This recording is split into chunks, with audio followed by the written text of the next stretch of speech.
Service Design 101. I'm Jennifer Herzberg. I'm a senior product designer at Skylight. I'm going to be talking to y'all a little bit about what service design is, some techniques and tools that you can use to improve your organization through service design, and I'm going to share a case study of how Skylight used service design techniques with the Cloud One organization. All right, so what is service design? Before we jump into this question, I'm going to take you along on a colleague's commute via the subway in New York City. Throughout our trip, I'll share some photos. So we set out from an apartment on the Lower East Side, and we walk towards the Delancey Essex train station that's just around the corner. From about half a block out, you can see the iconic green lampposts that mark the entrance. You see the Essex Street Station sign, and you see the JZFM sign, which tells you which of the trains stop at the station. You walk down the stairs and toward the turnstile, where an entry sign clearly directs us towards the platform. You take out your phone or a card and you tap it on this touch indicator to pay the $2.75 fare. If you want to know how long we'll be waiting, you can walk down the platform, which is flanked in J train signs, to the nearest arrivals board. It tells you that the next J train will arrive in about a minute, and that it terminates at Broad Street, which is great because that is where we're headed, so we know that we're on the right side of the platform. A train labeled J arrives, and we hop on. A digital sign on the train shows the upcoming stops. We can see that Canal Street, which is where we're headed, is about 2 stops away, so we know about how long we'll be left on the train. A few minutes later, an automated announcement comes on the speakers saying, "Hey, this is Canal Street," and we arrive at the station. We exit the train, and we head towards the red exit sign. We go up the stairs, exit through the turnstiles, and walk a couple of blocks, and we've reached our destination. So why did I take you along on my colleague's commute? I think that the New York City subway system is a great example of service design. So well-executed service design, when it's taking place, a user has little to no insight about the number of things that are going on behind the scenes to create the experience. The subway is an orchestra of interconnected systems and services that comes together to help 4 million New Yorkers get from point A to point B every day. When service design is doing, it's making all these things that are going on behind the scenes invisible. So we don't really think about the train conductor who's opening the doors and making the announcements. We don't think about the people who are designing, building, and maintaining all those signs that help us find our way. And we don't think about the track workers who maintain the tracks that the trains drive on. One of those systems is the countdown clock. So this was a real game changer when it rolled out in 2018. Before that, you didn't really know how long you'd be waiting for a train. But when we're looking at the arrival countdown clock, we probably don't know anything about the Bluetooth beacons that were installed in the first and last car of every train. We probably don't know about the Bluetooth receivers that were installed in the stations to communicate with the beacons on the trains in order to track their locations. And we know nothing about the software that does the calculations to determine if it's 2 minutes away or 20 minutes away. And we know nothing of the workers like this one who had to install all those tools. So with that, let's revisit the question, what is service design? Service design is the orchestration of these things that operate behind the scenes. And strong service design leads to interwoven systems, technologies, and experiences that come together to create a smooth, cohesive experience for your end users. Service design is a subset of human-centered design. It's not here to replace HCD as a discipline. It's a distinct approach to HCD that may work well for your organization and your problems. I think it's particularly useful for the types of problems with service delivery that we see in government. It's a holistic approach to designing services, and it enables organizations to create high-quality experiences for both customers and the employees who work there. One of the things that separates service design is that focus on the employee experience, with the idea that if your employees have a good experience, they're able to create better experiences for your end users. Next, I'm going to walk us through how Skylight used service design tools to help Cloud One improve their customer relationship management, or CRM, operations in support of their hybrid migration customers.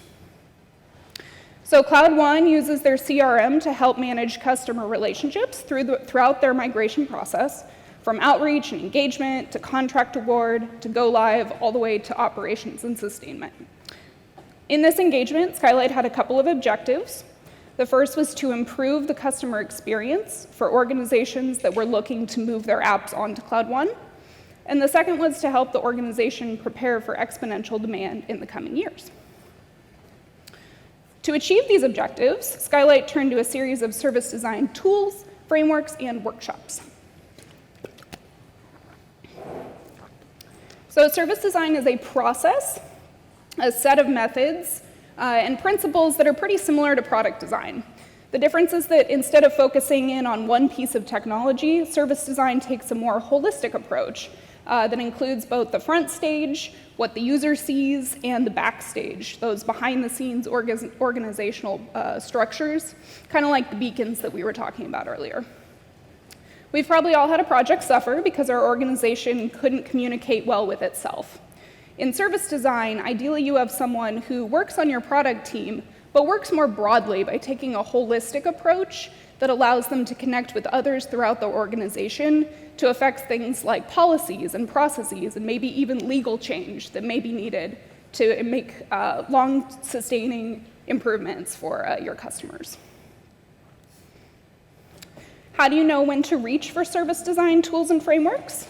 We recommend being on the lookout for a really big problem, especially when you have like gaps in knowledge about your customers, siloed communications, processes, and systems, outdated, fragmented, or insufficient technology systems, or when people start using really glacier-sized buzzwords.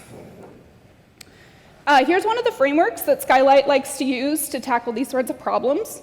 I'll walk through all these phases and how in the project with Cloud One, we utilize each of those phrases and put together a service blueprint. So the first step, initiate. You want to achieve an understanding of the problem at hand so that you can make sure that any solutions that you come up with will truly address your customer and your organization needs at the end of the project. You'll want to set some ground rules for your team norms, constraints, and aspirations. You'll get stakeholder buy-in and educate your stakeholders on what the service design process is and what it looks like. You'll identify areas of potential opportunities, and you'll set goals for the engagement. You might host a kickoff during this, get to know your stakeholders, do some stakeholder mapping, figuring out who they are and how much they'll want to be involved throughout the process.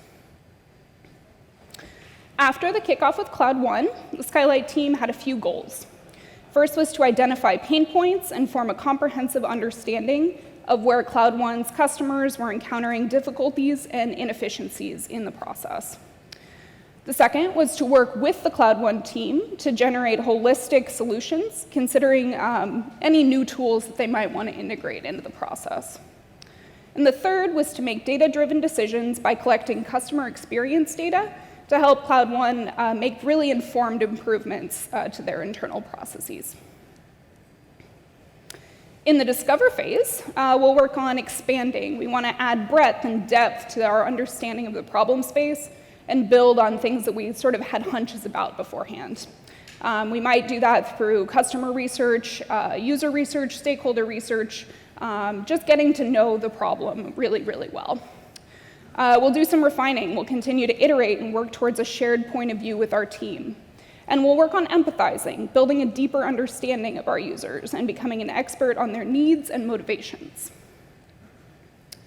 Service blueprints are a really great tool that you can use during this phase as well as across the service design process. So I'm going to walk you through sort of how they're structured now. After interviewing the Cloud One team members, users, and stakeholders, the team put together a service blueprint. A service blueprint is a diagram that visualizes the different components of a service. So we've got the people, who is involved in this service, who is using it, who's making it happen. We have the props, the digital or physical evidence. What are they touching? What are they interacting with as they work toward their goals? And the processes, what's going on that facilitates those steps. Anything that is directly tied to touch points in a specific customer journey. So here's a structure of how we generally set up a service blueprint.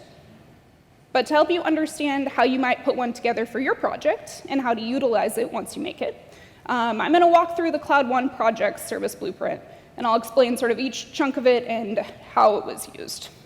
At a high level, we have actions and their supporting interactions running from left to right through time.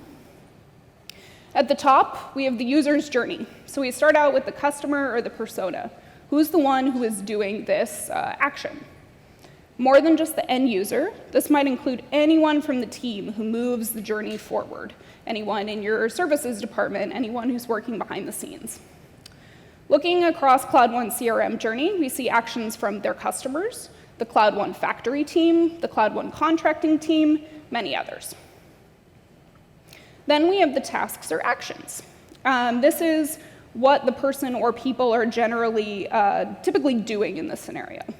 So we have the steps, the choices, the interactions that the user does, anything while performing that they're interacting with your service in support of their end goal.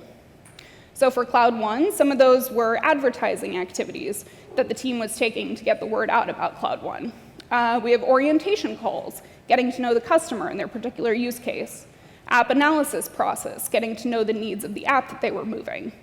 And eventually the decommissioning of the legacy app. So those were all tasks that were listed across the service blueprint. You might find it useful to organize your actions into phases. So those small bolded headers across the top represent 7 phases that this project was divided into. Next, we have the physical evidence. So this is anything that someone might interact with along their journey. This might include places. Where are they? Where are they physically located while they're doing this action? Things. What digital touch points or physical objects would they use? What would they interact with along their journey? And time.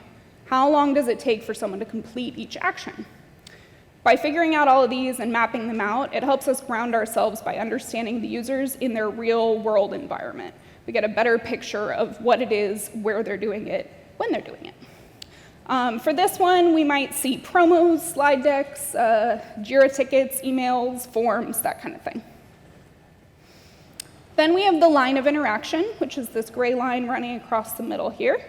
Above it, we have the direct interactions between the customer and the organization. And behind the line of interaction, we have the front stage actions. So I referred to this term earlier. It refers to anything that's occurring directly in view of the user. So these could be human to human, they could be human to computer. It's anything that the user is aware of that's part of the process. If you were thinking back to the subway example, this could be a ticket agent that you interact with, or seeing a conductor on your train. Here we can also include any technologies that are being used. So for Cloud One CRM process, we saw the Kickstart team doing roadshows, we saw team members kicking off the ATO process, and we saw the factory team conducting virtual calls with the customer. Next, we have the line of visibility. This separates service activities that are visible to the customer from those that are truly going on behind the scenes. Behind that, we have our backstage actions. So this is those behind the scenes actions, anything that's going on to support what's happening on stage. This might include the people behind the scenes, anyone who's playing a key role in creating and maintaining the service.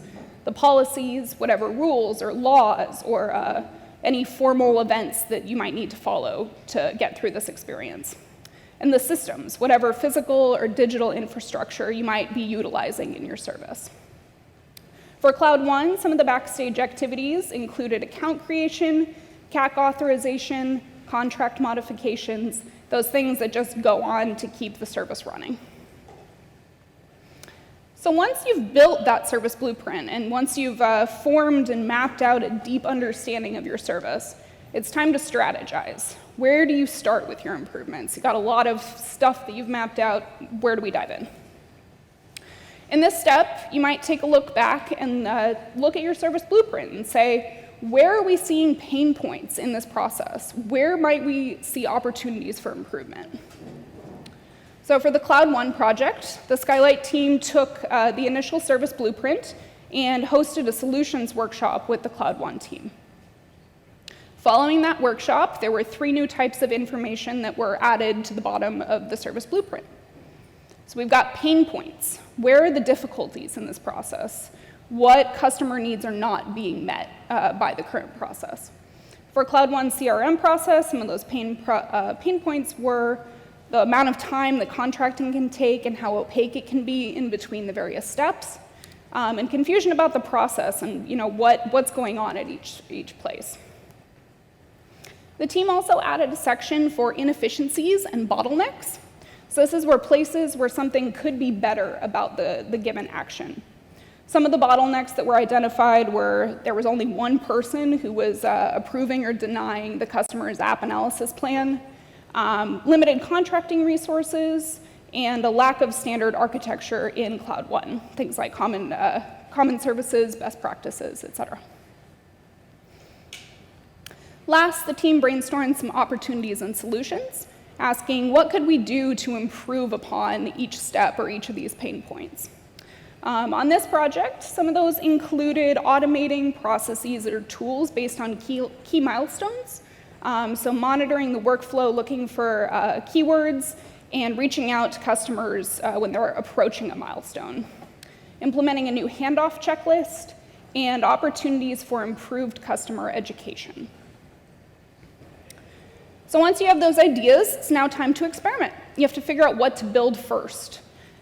During this step, your team might work on prioritization, prototyping, reshaping your ideas, getting something that you can go ahead and get started on working on. For another Cloud One project, the prioritization looks something like this. After a super productive solutions workshop, the team prioritized ideas along two axes. We've got effort from low to high and value from low to high. The things, obviously, that are in the high value and low effort section, those might be a great place for your team to dive in. Finally, we've arrived at implementation. You've got some great ideas. Now, how do you make them happen? In this step, you'll want to plan for any changes, begin to roll them out, and set up metrics to measure and improve over time. For the Cloud One CRM project, Skylight shared a findings report with pain points, inefficiencies, and bottlenecks, and the prioritized solutions. So this was one of the 7 steps of the journey, just listing out everything that the team might want to try next. To summarize, here are the phases of service design as practiced by Skylight.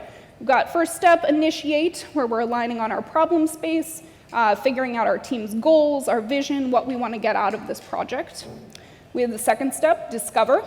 We're planning, we're researching, we're analyzing, we're synthesizing.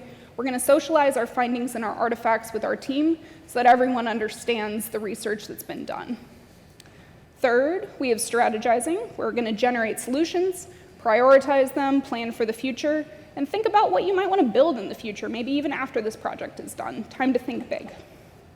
For the fourth step, we have experimenting. We're going to create prototypes and we're going to test them. And then we have implementation, where you're going to actualize your solutions and continue over time to measure, test, and refine. If you are interested in trying out Skylight Service Design Framework with your team, it is available on our website at skylight.digital. You can head over to the toolkits page, which is located under the work menu. That is all I have for y'all. I would love to take any questions.